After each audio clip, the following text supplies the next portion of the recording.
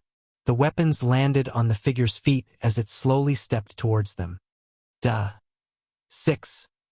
The red eyes, terrifying face, and the ghostly voice made them think of the devil they heard in the stories. Not the devil of Earth, but this world's devil. Devil? Ha ha ha. The figure's evil laughter echoed through the forest. Van Dun was the weakest of the group, so when he heard the laughter, he wet his trousers. You're right. Welcome to hell. Ah! Van Dun screamed as the figure disappeared from their sight, but in the next moment, he felt something warm splash on his face. He turned to see Remus' headless body clumsily move around for a moment before collapsing onto the ground. Right after he saw Remus die, the figure appeared next to another bodyguard and crushed his head with its bare hand. The figure struck the fear of God in their hearts and plummeted their senses and courage. Every time the figure disappeared and appeared again, a bodyguard died a horrible death. Van Dun's instincts told him to run without looking back, but his legs refused to move. When the figure snapped his last bodyguard's neck like a twig, he threw the dead body away and turned its gaze towards him. Van Dun stumbled upon a log and fell down as the figure walked towards him. Each step the figure took forward made Van Dun's heart pounce against his chest. You and the figure spoke looking at him, are in the same line of work. The figure paused every time for a moment before speaking the next word. You collect debts. The figure came upon him and lifted him by his neck. Van Dun's legs floated on the air as he struggled to breathe through the figure's grasp. I collect souls. The last thing Van Dun felt before everything turned black was the sharp pain right between his eyes. Throwing aside Van Dun's dead body, the figure looked around to see its handiwork. Then the figure gaze landed on the tree log that Van Dun stumbled. It slowly walked at the log and crouched beside it. On the log, the figure etched the letter L using its sharp claw.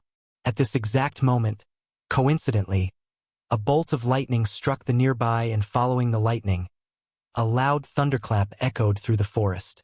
Somewhere else in the Elon continent, a lonely figure sat atop the mountain peak, eyes closed.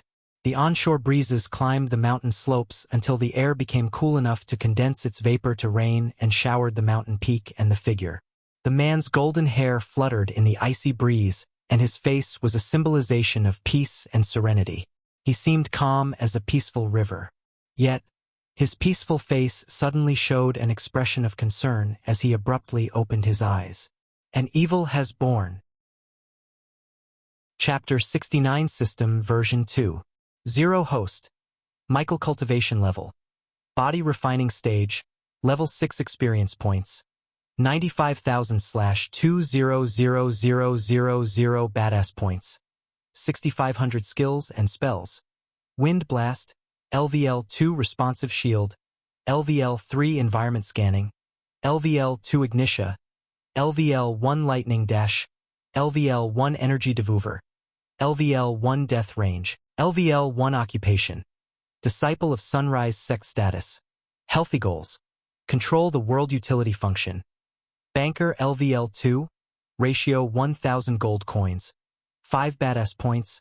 Wealth. 920,000 Gold Special Trait. 5-star Alchemist Subordinates. Gaia. Loyalty Level 49%. Base of Operation. Sunrise Sect. Back in Michael's room, he was meditating, but there was a small smile on his face. A few hours ago, he successfully introduced his other persona to this world. He was going to make an entrance in Bredia, but Van Dun, unfortunately, made himself a target of Michael, thus ending up being the fertilizer to the dark forest. Michael didn't shake Van Dun's hands for anything but to place the tracking dot he bought from the system for 200 badass points. The tracking dot was so tiny as Van Dun didn't even feel it on his hand. When he was about to put on his new suit of armor and chase after Van Dun, the system recommended he upgrade it to version 2. He thought about it and finally decided to upgrade the system because of a few reasons. The first and the important reason was the system's new functionality, the mentor function. The mentor mode enabled him to learn any spell that was not bought from the system store. The function would also improve the spell or skill's efficiency and power. The only downside for this function was, unlike the spell or skill bought from the system, he couldn't get to reach 100% mastery out of the box. The spell or skill learned through the mentor function could only reach a certain percentage of mastery, and if he wanted to reach 100% mastery, he had to practice the spell or skill often like normal people. The second reason was another new functionality, the masking function. It was the function that prevented Van Dun and his group from sensing his cultivation level. However, the function could only work for 10 minutes, and after 10 minutes, he had to wait for 1 hour before using it again. He liked the two reasons, but he loved the third one, which was the decrease in experience points limit to reach the next level. The system hooked him to upgrade it when it mentioned the decrease in the XP limit from 300,000 to 200,000. That meant he had to kill fewer people to reach the next level. Also, the system mentioned every time he upgrades it to the next version, there would be a huge decrease in the XP limit. After he upgraded to the next version, the system was generous to gift him one coupon that let him buy a skill or spell for free and a few items. Of course, the system limited his choices as it knew he would try to buy a legendary level spell or skill. Among the choices given by the system, he chose a skill called Death Range. The reason why he chose the skill was it perfectly complemented the fear toxin. After he activated the Death Range, anyone within a few radius from him would be terrified for some limit. The weaker they were, the more they would fear. Coupled with his fear toxin, the effects of the skill were almost doubled. That was not the only sweet thing about this skill. Within the Death Range, Michael's strength and speed would increase by 25%. That was how he crushed a few skulls like crushing an egg. The only downside of the skill was it could only be upgraded to level 3 where his strength and speed would increase by 50%. However, as far as he was concerned, a 50% boost is not a joke. To upgrade the system to version 3, he needed a whopping amount of 30,000 badass points. For now, he was happy with everything as it is. Another change he noticed after the upgrade was the system's voice. Until now, the system sounded like a robot, but now it sounded less robotic. System: convert 450,000 gold into badass points. Starting the conversion. Conversion success. The host received 2,250 badass points. The host's total badass points is 8,750. Alright, now I should have a talk with the elders and Claire. He stood up and walked towards the door. Gaia was still sleeping on the floor after inhaling chloroform. With a smile on his face, he carried her and put her on the sofa. Master Ghost, when he stepped out of his house, he saw Daniel was waiting for him with a stack of posters in his hand. Daniel, I see you got what I asked. Yes, Master Ghost. This is all the posters of wanted criminals in Bredia. We should avoid selling potions and pills. Daniel handed over the posters to Michael as he put the posters in the system storage to use later. I also brought this, Master Ghost. Daniel retrieved a rolled parchment and gave it to Michael. The parchment on Michael's hand was a high-quality paper and had some weight to it. When he opened the parchment, Michael's brows went up in surprise because he instantly recognized the person on the poster. Gaia. The poster didn't mention Gaia's crimes or her origin, but it only had her last known location and the bounty amount. 4,000,000 gold coins and a chance to join the Morningstar sect in the Nether Realm. Although he didn't quite understand the latter, he knew the value of the first. Where did you get this? At the Adventurers Guild, Master Ghost. This poster is all over the kingdom. Every sect and adventurer is searching for this girl. I thought you should see this right this moment. Michael realized that Gaia is in real trouble now, and if she removed the mask he gave her, even he wouldn't be able to save her from being dragged back to Nagaland. Do you know who put the bounty on her? The poster only mentioned that they report any information they find about her to the Adventure Guild or any sect in the kingdom, but not a word about the person who put the bounty on her. Michael had some idea who would have put this bounty. No one knows Master Ghost, and I didn't ask around too much because I wanted to be discreet as possible. You did great. I'll raise both of your salaries later. Now take the day off. The tiredness of traveling faded away from Daniel's face when he heard Michael. He bowed at Michael with utmost worship and joy. Thank you, Master Ghost. After this, Daniel rushed to find Ricky to share this wonderful news, while Michael went back inside his house. On his way, he saw Gaia yawning and coming towards him. "Did you say you are going to raise their wages?" "Yeah," Michael chuckled inside because she had no freaking idea how deep in trouble she was. She followed him inside and saw him leisurely sitting on the new sofa he bought. "Since you were being so generous, I wanted to discuss something with you." She leaned on the wall and said, "Oh, go ahead. You know I've been working hard and turning the Majestic into a successful business, right?" Michael nodded, controlling his urge to rub the poster on her arrogant face. "And you are also generous enough to hand over most of the coins we make to that bald fucker." She was still furious about the decision he made to keep paying Van Dun. "Can you get to the point?" Michael said, "I'm not gonna work my ass off to pay that fuck, Ghost. If you want me to do what I've been doing, we should discuss my share." "Sure. Come take a seat," Michael said with an honest face, like he was really going to negotiate with her. Gaia was surprised, as she didn't expect him to agree just like this and wondered what's going on with him today because he was agreeing to everything since the morning. However, she was delighted to hear him agree and hopped to the sofa as a happy bunny. She sat beside him and cleared her throat to enter the negotiating mode.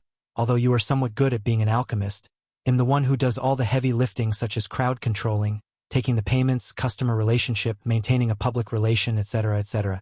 Therefore, after thinking long and hard, I came to a number that we can both agree on." He was an expert in lying because being a hitman required lying to maintain his cover, yet even he had to admit this girl's talent of speaking so shamelessly and lying with a straight face. "Maintaining public relation, my ass." Michael laughed out loud in his mind but kept his real emotions from showing up on his face. "How much are you thinking?" said Michael while Gaia took a deep breath. "I was thinking we should split the profit by 50-50. He was stunned by this shameless snake, but at the same time, he couldn't wait to see her face when he showed her the poster. Chapter 70. "I thought we are friends who work together," Michael said, and put an innocent look on his face that fooled Gaia to think he was serious. Thinking he was really going to agree to her terms, she gently patted his hand and said, "Of course we are human, but favors like working for free break friendships. We can share the profit and continue to taste the fruits of our friendship. What do you say?" Michael could notice even she was trying to fight the urge to burst into laughter after shamelessly lying like this. If she was born on Earth, she would have made an excellent politician. "You're right.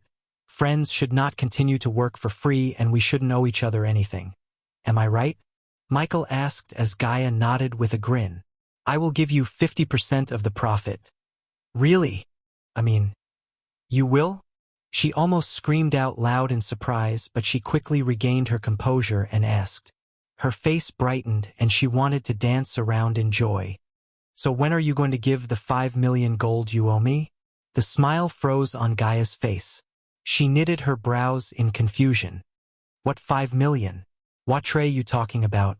Michael retrieved the bounty poster and showed it to her with a devilish grin on his face. Gaia's hands started to tremble when her gaze fell on the poster. The reason for her reaction might be because of shock or fear, but one thing was sure. She's in deep shit. Zanali, that bitch. She tore the poster into pieces and threw it away. However, her anger turned into panic and fear when she saw the look on Michael's face. She couldn't help but swallow her saliva as she thought he's going to hand her over to them for 4 million gold. Right this moment, she wanted to punch herself for asking 50% of the profits. "Who? Human," she put on her best pleading face and meekly called Michael like a scared kitten. "So when are you planning to give me the 5 million gold? Isn't it 4 million? You said friends should not work for free, right? For million for not handing you over to Zanali and 1 million for the pills you have swallowed until now. For free, just as he said." She leaped at him and hugged him tightly. This reaction of her surprised him, but he knew the snake was trying to use this hug as a bribe. "Forgive me for asking 50% human. Please don't hand me over to that bitch, you know what they do to me." She was even able to conjure enough tears to wet his shoulder. Michael was having fun laughing out loud in his mind and continued to mess with this shameless snake. "But you said friends shouldn't work for free and that would break friendships." "Fuck what I said. I was just messing with you. I will never ask something like that for real." Who? She sobbed, hugging him. But what about the fruits of our friendship? He could feel her grip around his neck tighten. She continued to sob and talk. What kind of friend charges for helping a friend? Only heartless, horrible fuckers would try to take advantage of their friends. So you're not going to ask for 50% of the profits? Of course not, I'm happy as it is.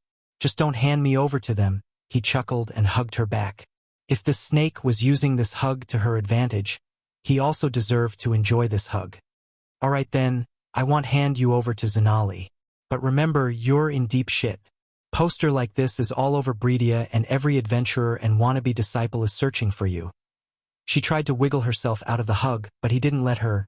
You are safe only as long as you are with me. Without the mask I gave you, you are good as dead. I promise. I won't leave you human. She tried to sound truthful as she possibly could. You know how many girlfriends said this before they became exes? No offense to my female readers. It's Michael who said this. Michael's inner voice reminded him while he patted her on the back. I know you want. Thank you, human. Now can you let me go?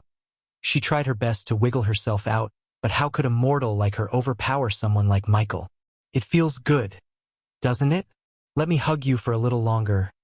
Speak for yourself, let me go, you bastard. She came back to her usual self and scolded Michael. He was chuckling while she kept punching his back. I will bite you if you don't. Let me go. After teasing her for a few more seconds, he let her go. She stood up angrily and corrected her dress while cursing him under her breath. However, her loyalty towards him increased and reached 50%. Come on. I have to meet Claire and the elders. Those dumb fuckers. Tell me you killed those fuckers when I was sleeping. Michael annoyed her, but Van Dun and his men made her furious. Therefore, when she remembered them, she forgot all about Michael's little play with her and cursed Van Dun. I will soon, but for now they can live. When I get stronger, I will make them suffer. Seeing his honest expression, she believed him. Good. I want to burn that bald fucker's ass on fire before we kill him. Damn girl, ha ha ha. Although he didn't want to. His brain showed him the sight of Gaia burning Van Dun's but on fire. I've done worse, she proudly said, and followed him behind to meet Claire and the elders. It was almost in the evening, where the entire sky was painted red with the setting sun. Looking at Michael and Gaia approaching the building where the elders and Claire were staying, a couple of female disciples came running. Brother Ghost, Sister Elia. Hey you two, Michael smiled and waved at them. Are the elders and sect leader Claire inside? Yes, they are, Brother Ghost. The elders just finished their lectures, the two girls said, and tried to lead them inside. Where are you two coming? The grown-ups are going to the meeting. You two little things could go and do whatever you do. Gaia slapped the girls on the back and sent them away. The girls rubbed the back of their heads and ran away before they stuck their tongues out at Gaia. Do you really have to be such a bitch?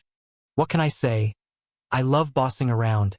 Michael knew he can't change the snake's personality and chose to ignore her atrocities for now. Soon after he entered the building, he realized the sorry state of the sect. The broken wooden beams, mold-covered walls, ceiling with countless patches, and many things like that made him feel ashamed because this wasn't only his sect but it's also his base of operation. No wonder he didn't get any badass points from the sect yet. Wow. I feel like I stepped into another realm. Gaia's nose witched as she frowned looking at the place. There wasn't even a proper chair for her to sit in this place. Ghost, just as they were looking around, Elder Mark came from one of the rooms. There was a hint of shame in Elder Mark's eyes, and he tried to avoid direct eye contact with Michael. Elder Mark, I want to talk with all the other elders and sect leader Claire for a moment. After settling their debts and becoming a representative of the sect, Michael's authority in the sect reached the level of Claire's. His reputation among the disciples was sky-high as they basically worshipped him. Therefore, when Michael asked Elder Mark to set up a meeting, he nodded without asking a second question. When Elder Mark went to bring the elders and Claire, Michael turned his gaze towards Gaia. Hey, do you think you can transform this sect to look at least somewhat decent? This place is gonna mess my reputation. Yeah, no shit. My ma. Your maids have a better place, that's what you were going to say, right? It's the truth. Gaia shrugged and looked around the place again before asking Michael. So you want me to fix this place? Michael nodded. Yes, I know you must have seen many sections. So, I want you to remodel this place, and not only this place, the entire sect. What will the people think of me if they see the current status of the sect? As a first step of getting badass points out of his base of operation, he decided to renovate the sect, and who else would be a better person to lead the task other than his haughty assistant? You're right, I have seen many sects and places. I can turn this place around to suit our tastes, but it's not going to be cheap. Money is not the problem. Let me first have a talk with the elders and Claire about my place in the sect first. Then we can start turning this place around. Chapter 71. A few minutes later, Claire and the elders appeared in the hall one by one. Since he decided to focus on developing the sect to earn more badass points through it, he took a closer look at everyone before him. Elder Mark, the powerful amongst them all, looked serious and solemn. Michael could sense Elder Mark is just a few months of cultivation away from breaking through to the body strengthening stage. After Elder Mark, Elder Reiner stood there with a wide grin on his face for no reason. He vaguely resembled Gandalf the Grey to Michael. In Michael's eyes, Elder Miles looked like a goofy, fun-loving old man and the first to get mad. Lastly, Elder Sandra quietly stood beside Claire. Even though she was sick and fighting with death every day, her composure and calm look on her face made her look like the wisest among the elders. Unlike Elder Mark, these three were at least a year of cultivation away from reaching the next stage. After taking a look at the elders, his gaze fell on Claire to get slightly surprised by her because, in less than a month, she went from body refining stage level 5 to level 7. When he met a few hours ago, he didn't try to sense her cultivation level, but now, he realized that Claire might be a prodigy in the making. Claire's face was not calm, and in fact, she was very troubled by the events that happened a few hours ago. She knew it was her fault that made Michael pay the price. Literally. Her face betrayed her and revealed her internal struggle.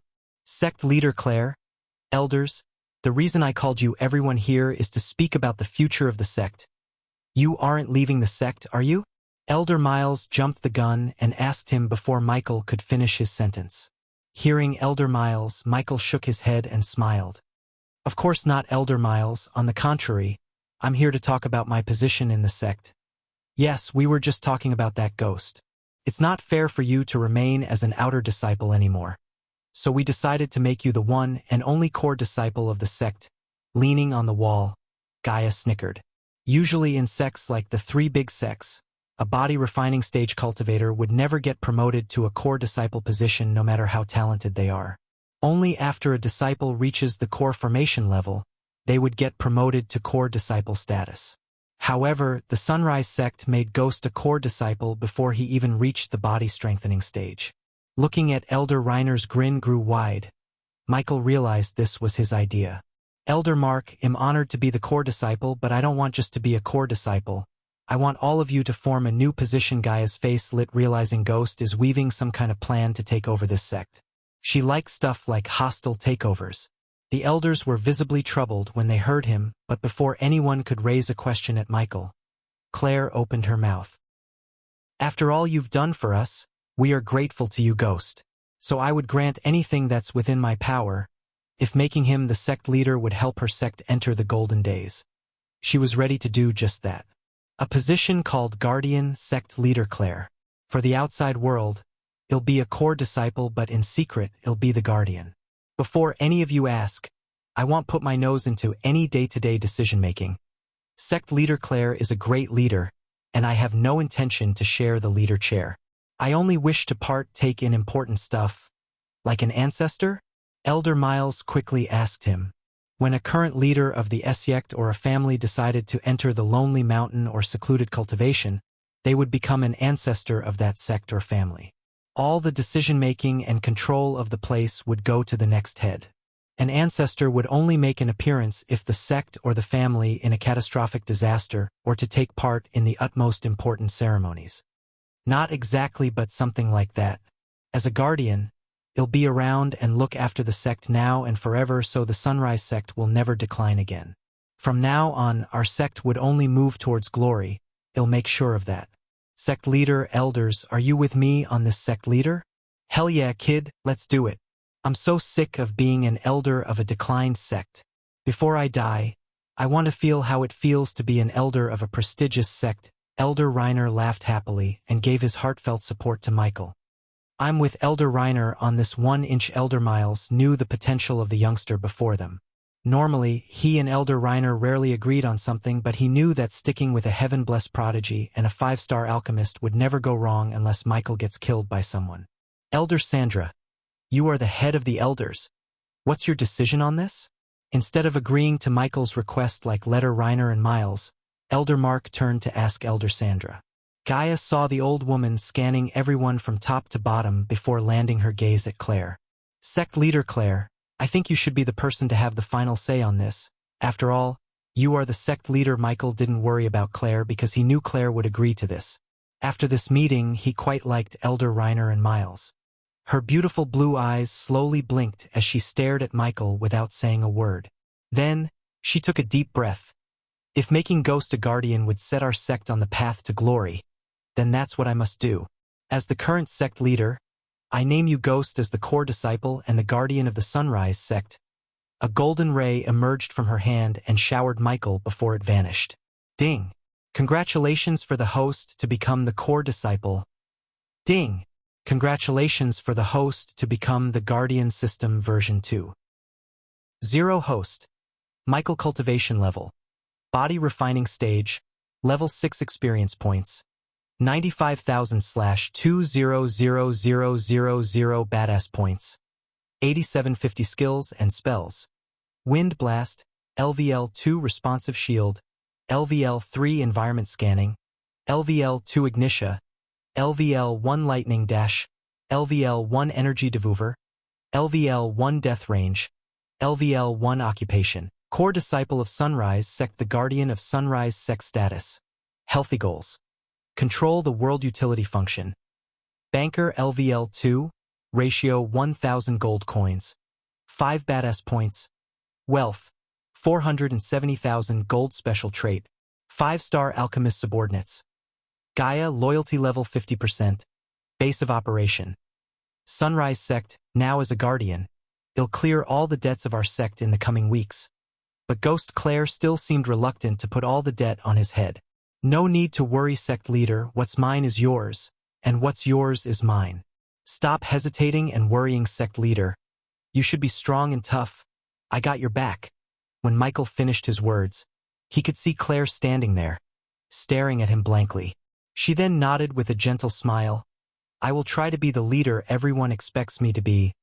What was that, human? Great leader, my ass. She put the entire sect in trouble to save one person. She's just a naive young girl. Not a great leader. Gaia threw herself on the new sofa and complained while Michael prepared to make pills and potions for his customers. He could have done this in the night, but he had plans for the night. I know, but I'm here now and this is my sect. She won't make stupid mistakes like that again in my watch. So not putting your nose into day-to-day decision-making is just a lie? She was confused as Michael smirked. When I become stronger, who do you think Claire and elders see as the head? Me. But I'm not the person to sit behind a table and manage this place. That would be Claire's job. With a little nudge in the right direction, I believe she will turn into a good sect leader. Under me, Michael continued with a smirk on his face. Gaia realized that this was his plan all along, and acting as a savior of the sect was just a facade. Yet, she still didn't completely understand why he is putting his money and efforts into making this sect great again. In her mind, he was not the kind of a guy who would do something noble without expecting something in return. Tell me the truth, human. What do you really want with this place? When you become trustworthy, I might tell you the answer. Now stop asking questions and start planning to make this place look better, or I'll take that sofa away. Don't you dare! Chapter 72. In the early morning, daylight not only unwrapped the hues of Bradford but also the terror that struck the town. A dark alley that rarely saw more than 5 people hang out now had half of the town surrounding it. In front of the crowd, there were a couple of girls who wore revealing clothes to tempt the youngsters. However, no man was in the mood to enjoy the beauties as their eyes were locked on the bodies hanging on a rope between 2 buildings. Many people were afraid to look at the large puddle of blood below the dead bodies. After seeing the blood splatters and the terror on the faces of the dead ones, Some people guessed that they weren't killed by a person. While the people were staring at the bodies, a girl who had perfect curves and glossy skin was looking at the nearby wall.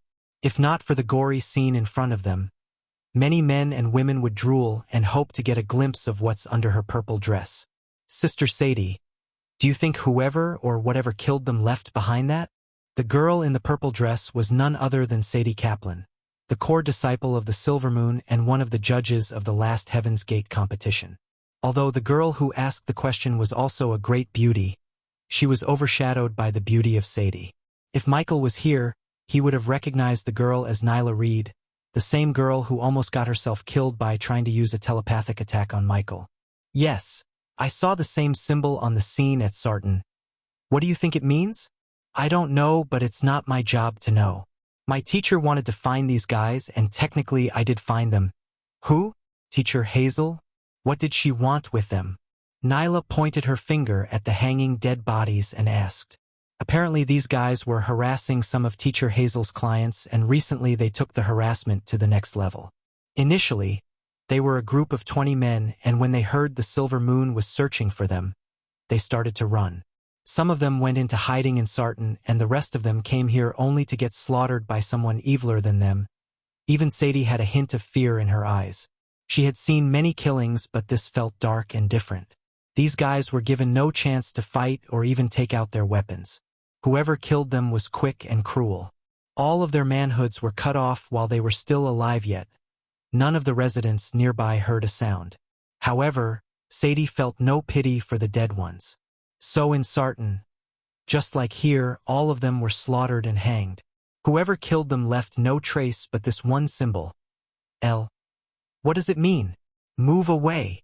Suddenly, someone shouted from the crowd, and Sadie turned to see a soldier of Bradford bringing a dirty-robed old man. Sadie could tell the old man was obviously a beggar by the look of his ragged tunic and the stink coming from him. Miss Kaplan, this old man is claiming that he saw what happened. Duh. 6. L. The man stuttered something under his breath. He was pale and shivering like he's in the middle of a snow mountain. Tell me what you told the people back there. The soldier shook the old man by his collar as Sadie waved him to stop. Old man, did you see the person who did this? Sadie asked the old man, but his mouth stuttered in the horror he witnessed the night before. No. Son. Duh. The old man still sounded unclear. His voice broke and the shivering wasn't any help. Nyla, the disciples of Silver Moon, were very good at psychic attacks and playing with someone's mind. Nyla might have picked the wrong person to use the psychic attack, but the old man in front of her wasn't a challenge. Nyla stared into the old man's eyes as his eyes glowed for a second. Following this, the old man shivered less and somewhat looked better than he was. Tell us, old man, what did you see? I saw him. The crowd didn't make a sound as everyone's focus was on the old man. Saw who? The devil. The moment these two words escaped the old man's mouth, there were several gasps from the crowd and some dropped onto their knees and started to pray. What nonsense are you spouting?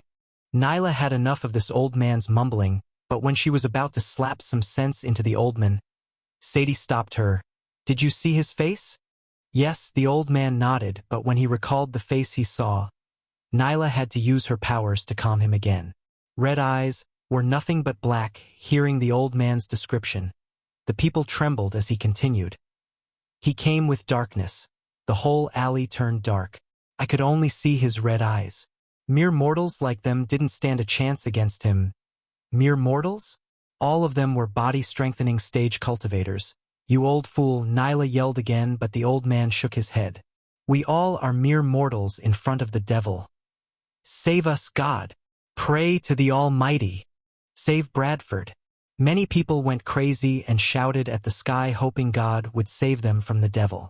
Ignoring the people, Sadie asked a few more questions to the old man. Not because she wanted to find the person, but her curiosity got the better of her. Did he see you? Why did he leave you alive? Again? Nyla Reed yelled and used her mind powers to calm the old man again because he started to shiver after Sadie's question. Took him longer than before to calm down.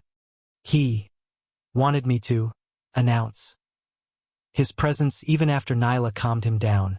The old man's voice slightly broke in overwhelming fear. "Did he say something to you?"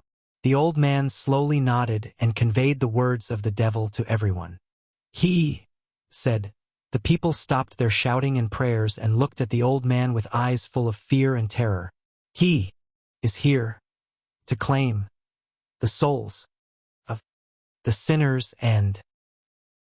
Some of the people who committed crimes such as stealing, beating their wives, or children fainted on the spot, because they just paved their way into the devil's hit list.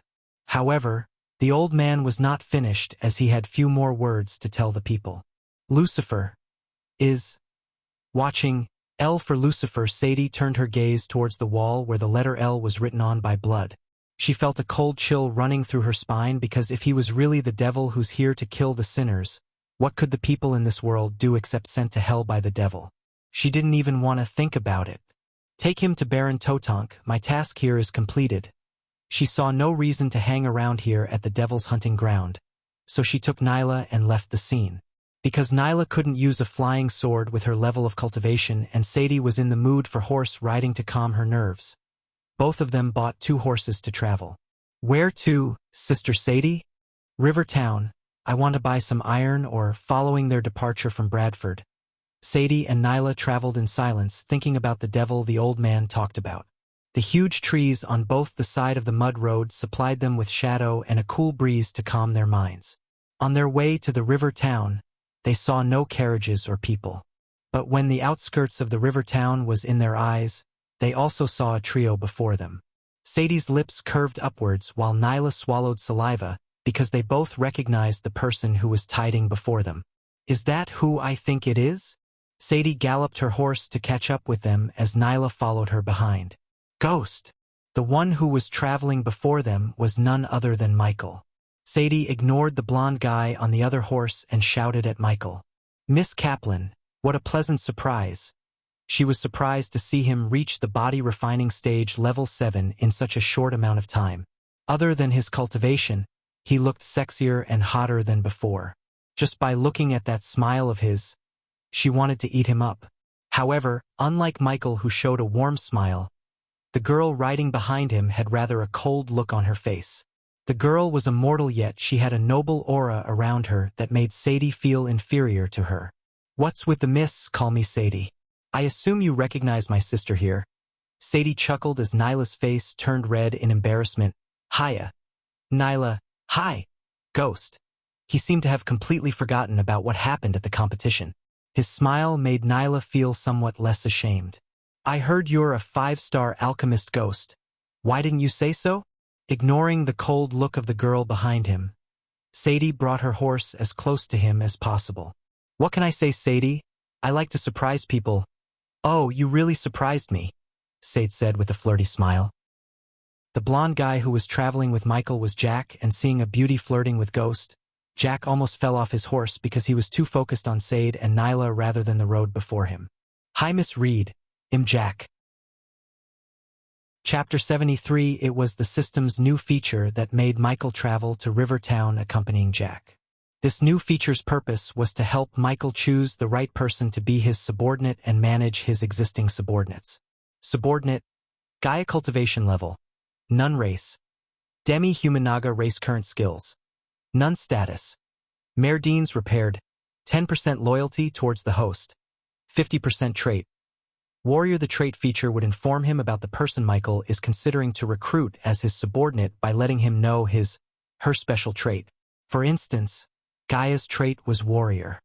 He wouldn't be able to make her an alchemist even if he gave her the Book of Alchemy unless he changes her trait from warrior to alchemist for 500,000 badass points or adds the alchemist trait on top of her current trait for 1.5 million badass points. Michael had no plans to change Gaia's trait, and the reason for his departure from the sect was not Gaia but Jack. After an eventful night, Michael woke up in the morning to continue making pills and potions. While he was picking up the herbs from his new herbal garden, he met Jack and heard he was going to Rivertown to buy scrap metal to repair his fellow disciples' weapons. After a small chat with Jack and the sudden notification from the system, Michael realized Jack was a blacksmith. Apparently, Jack learned the trait from his uncle, and even though Jack was not an expert in forging, Michael decided to give Jack a chance before he makes any decision. He could, however, wait and depend on his luck to find a better blacksmith who is willing to be his subordinate. Nevertheless, Michael was not the person who would depend on his luck rather than seizing the opportunity in front of him. Besides, Jack was poor and weak, so earning his loyalty would be simple. All Michael had to do is pay him handsomely for his work, and Jack would be as loyal as a puppy. With the help of the system, he could also improve Jack's forging skills and have his own personal blacksmith. Still, before officially making Jack his subordinate, he wanted to see Jack's skill with his own eyes. But Michael never expected to see Sadie, a remarkably hot girl on his way to River Town. "Nice to meet you, Jack." If it wasn't for Jack seemed like Ghost's friend, Nyla would have given him a cold shoulder. But because of Ghost, Nyla showed a polite smile and shook Jack's hand. "Aw, she shook my hand." Jack's eyes sparkled and he couldn't hold his joy. He felt like he was flying. "I'm not going to wash this hand," Jack told himself. "So will you concoct a pill or two for me?" She came so close to Michael as both of their shoulders made contact. He didn't blush or move away like a beta MC, but enjoyed the company of a hot girl like Sadie.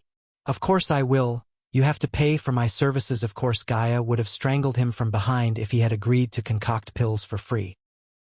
But hearing he would still charge her despite her seduction, Gaia calmed down. Sadie, on the other hand, pouted. "I thought you want charge me a coin." Ghost Michael laughed and winked at her. "Come on, Sadie, you know I like money and you don't lack gold coins. Can this sister pay you with other means? I guarantee you, it will be much better than gold coins." Her seduction skill was on the next level, and any youth with a weak heart wouldn't be able to resist her charm. Even Michael was tempted to take upon her offer, but he didn't want to mix business with pleasure. "I believe you, but let's keep the business and pleasure apart, shall we?"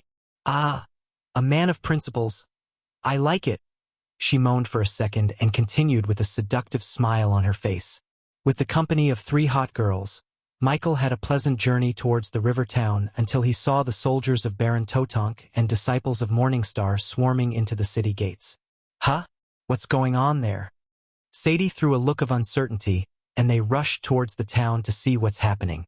When Michael passed through the unguarded city gates, he witnessed people screaming and running around chaotically.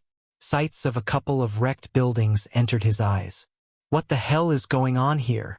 Nyla dismounted her horse, and the others did the same because the streets were full of panicking people to ride through. The people seemed to have been running from the other end of the town where Michael first met Ricky and Daniel. "Hey you!" Gaia had enough of this as she grabbed one of the men who was running for his life. "What's going on here and what are you running from?" Netherals." He broke Gaia's hold and ran like hell without turning back. Netherals? In Rivertown, Nyla, Sadie, Jack, and Gaia wondered why are the Netherals here at Rivertown, while Michael wondered what the hell is a Netheral. "Hey," Michael leaned back and scratched Gaia's shoulder. "What's a Netheral?" "Seriously? Come, I'll introduce them to you." Gaia led Michael towards the danger as Nyla and Sade followed them. While he was walking against the crowd, he noticed the tavern he spent his first night became a ruin. The more he walked towards the forest on the other side of the town, he saw more disciples of the Morningstar and Golden Valley. The city gates were shut close and being barricaded by some disciples of the Golden Valley. Since there was no way to see what's happening on the other side through the gate, Michael and the group started to take the steps to stand on top of the city walls. When he was climbing the stairs, he could smell a putrid smell in the air. The air stank rotten corpses as Gaia covered her nose with her hand. "What the?" When he reached the top of the wall, his body went rigid and felt a cold chill running through his spine. Zombies in the distance. There were hundreds of humanoid figures and animals. However, their skin was arctic white and glistened in the light. Their bones were visible through the peeling skin and their maniacal eyes that burned with madness. And then there was a yelp, a whine, and 2 cracks. The blood slurping began. One of the Netherals munched his way through a deer in no time. It was spine-chilling to watch him at work, his eyes fixed on the deer as he slobbered Rottweiler drool down his chin.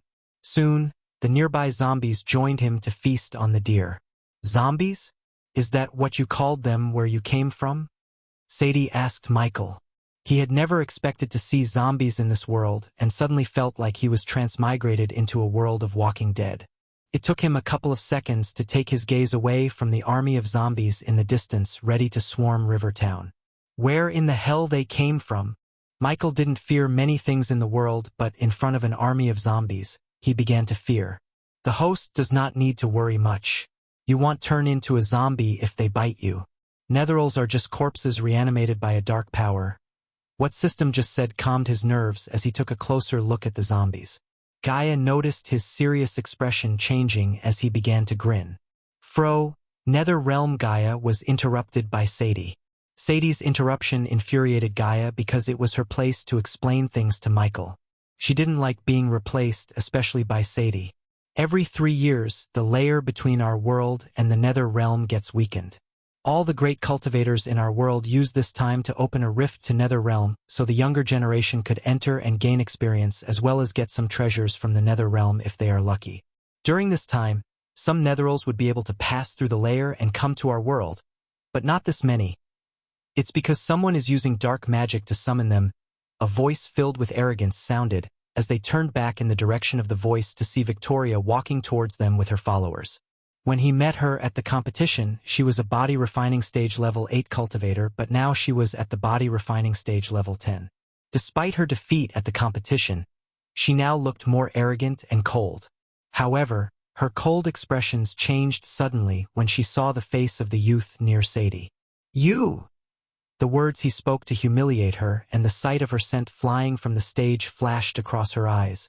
In her eyes full of anger, there was also a hint of shock because compared to the jump in his cultivation level, her accomplishment was nothing. He was able to defeat her without breaking a sweat when he was just at the body refining stage level 1, but now, he reached level 7, only 3 levels below her. Standing behind Michael, Gaia pretended to control her urge to laugh at Victoria to fan her anger and mess with her mind. Michael, on the other hand, didn't even take more than a second to acknowledge her presence as he started to count the zombies happily. The reason for his joy was he sensed the zombies have a cultivation level, and that meant he would get experience points by killing them. A moment ago, the Netherals freaked him out. However, now, they were not walking dead but walking experience points waiting to get slaughtered. Chapter 74, Calm Down Victoria. Another voice sounded at the scene and Gaia noticed Evan, the other one who Ghost defeated at the finals. However, unlike Victoria, he had a warm smile on his face and seemed more approachable than his rival. "Nice to see again, Ghost." Evan reached out his hand and surprised Michael with this gesture. Likewise, well, if Evan was chill about what happened before, he wasn't going to hang on to it as he shook his hand with a gentle smile. "Our scouts informed us that the sorcerer who is summoning them is at the ruins in the forest. Brother Alex and Sister Selena are currently on their way to apprehend the sorcerer. We should all go and help them because they need our help. I think I stay here and take care of the problem in front of us. Why would he help that arrogant bitch and her boyfriend wasting his time and efforts? Besides, if Alex, a core formation cultivator, was searching for the sorcerer had to be at the core formation stage too. With his current strength, he was far from defeating a core formation stage cultivator unless he took a risk depending on his luck and the system. But taking risks and depending on luck was not something he would do, especially not when he could harvest experience points like crazy. His answer slightly surprised Evan as he expected Ghost to go hunt down the sorcerer, who was the root of all the problem, rather than stay here and kill the Netherals. "Our senior Adam is on his way too, and with him, the sorcerer is as good as dead," Victoria snickered as Evan looked at Sadie. "What about you, Sister Sadie? Will you come with us?"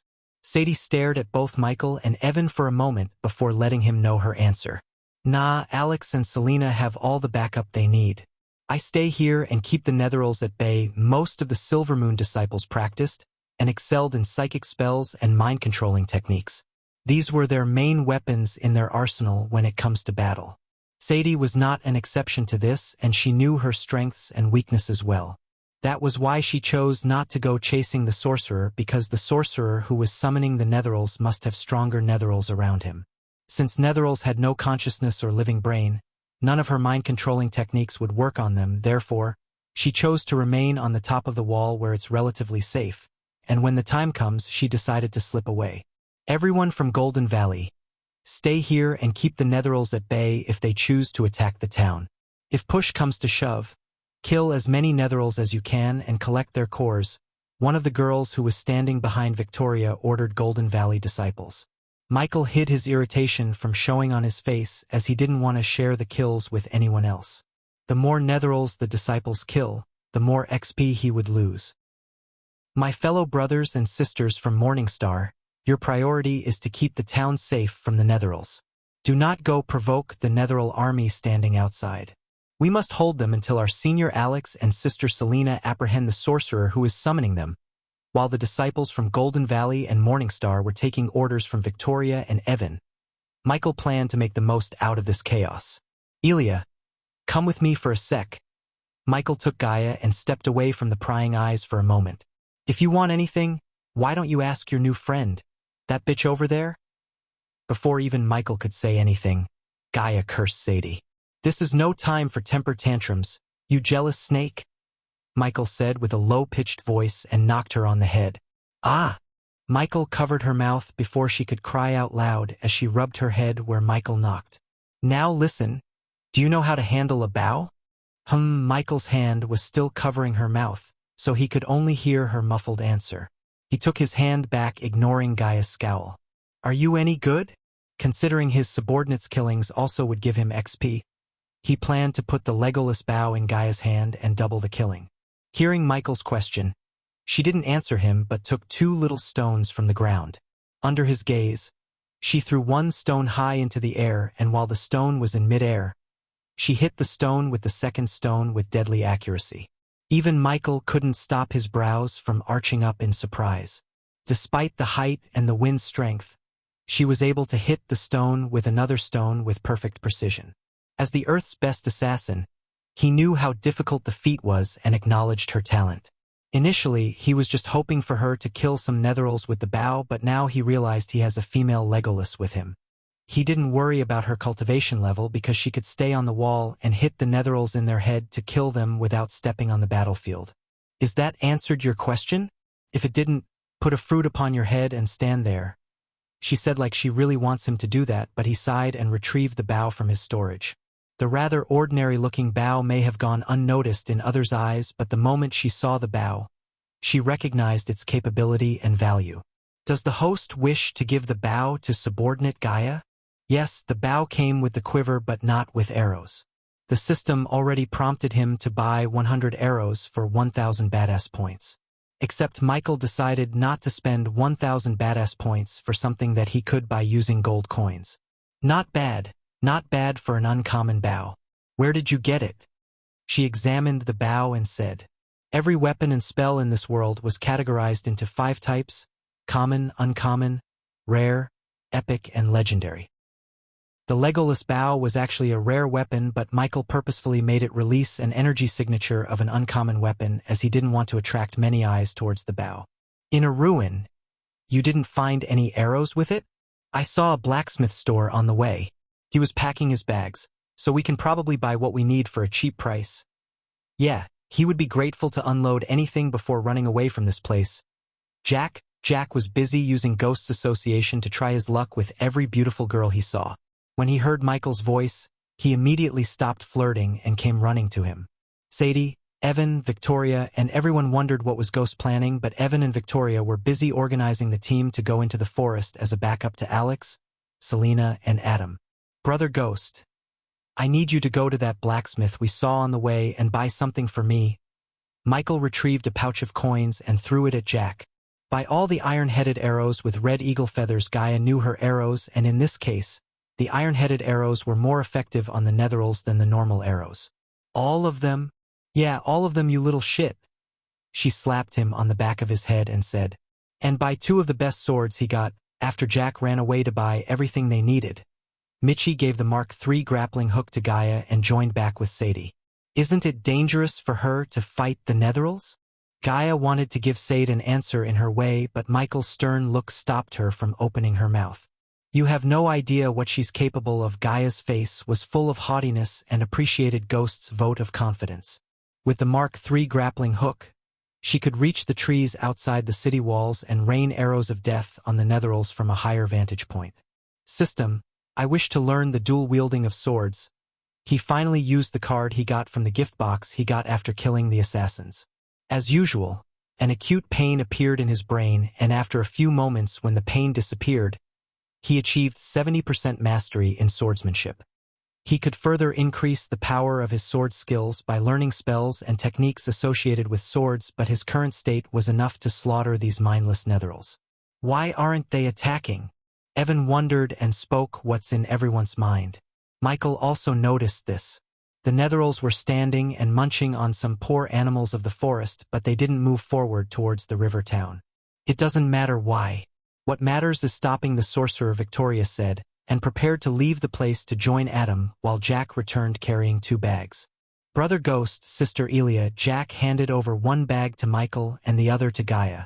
Not the best, but I'll do. Gaia commented about the arrows and put them into her quiver as Michael opened his bag to see 2 ordinary-looking broadswords. They were nothing fancy but common swords made of steel. Since he liked the black color, he approved the black hilts of the swords. The sight of him swinging the swords raised Sadie's heartbeat and put a slight redness on her cheek. Evan preferred to use a spear and focused on mastering the spear, but Victoria was a swordswoman, so she was surprised and shocked at the same time. Is he a swordsman? Victoria thought, but her train of thought was interrupted by Sadie's shout. What are you doing? Michael was standing on the edge of the wall with a sword in each hand. Starting the party. As these words left his mouth, Sadie saw him throwing his swords up in the air and jumping down, startling everyone on the wall. Chapter 75. The fall was deep, but using the arch energy, he landed with the iconic Iron Man pose. When he stood up, the 2 swords he threw up in the air landed on his hands with the perfect timing. Ding! Congratulations to the host for successfully being a badass. The reward is 100 badass points. Ding! Congratulations to the host for successfully being a badass. The reward is 200 badass points. Ding! Congratulations to the host for successfully being a badass. The reward is 150 badass points. The beep sound of the system ran continuously in his mind and put a grin on his face. He realized what he just made impressed many disciples and couldn't wait to reap the benefits of this opportunity in front of him. He wanted to thank the sorcerer for summoning an army of netherals, as now he could not only earn XP but also precious badass points. With the responsive shield and healing potions in the storage, he started to walk towards the army of netherals fearlessly. What the hell is he doing? Sadie shouted. What does it look like? He's going to send those all-damned creatures back to hell where they belong.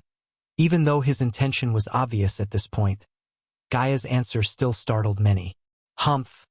They are going to feast on him before he could even kill 5 or 6 netheral. Victoria sneered, and she couldn't wait to see the netherals tear him apart. If he had a brain, he would have brought backup.